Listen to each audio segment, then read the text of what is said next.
لا رضوان شوف سي دوماج فريق كيما شبيبة القبائل واش راه يصرى له كاع منذ بداية السنة سي فري ما دارش انطلاقة مميزة، لكن عاود دخل في كما نقولوا في النتائج الإيجابية.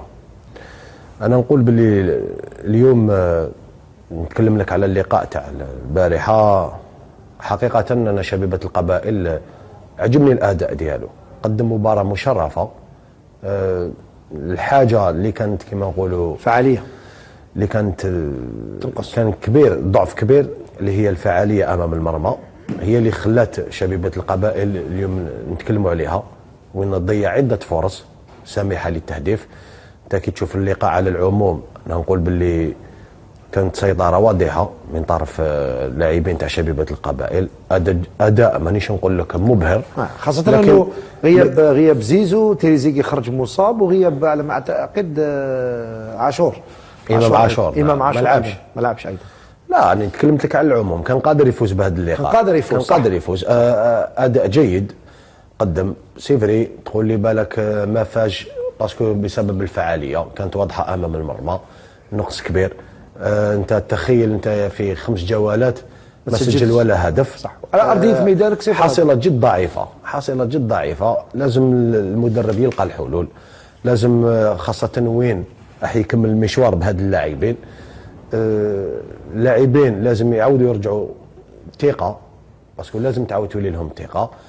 الجمهور لازم يوقف، باسكو اليوم حقيقة البارح شيء مؤسف، تشوف المدرجات فارغة، وين تعودنا على شبيبة القبائل في انطلاق البطولة حوالي 60,000 متفرج أو 50,000. لو كانت أجواء رائعة في المدرجات، كانت أجواء رائعة كنا نتكلموا عليها. لازم المناصرين تاع شبيبة القبائل باسكو الفريق تاعهم اليوم ولا ما يوقفوش الأنصار، ما يدعموش هاد اللاعبين هذوما، راح تكون نقطة سوداء. لهذا أنا نقول سيفري اليوم الإدارة تاع موبيليس غيرت كما نقولوا الاشخاص هذوما اللي بالك كانت عندهم طريقه تاع التسيير ديالهم ما كانتش خاطئه، كما نقولوا كانت خاطئه.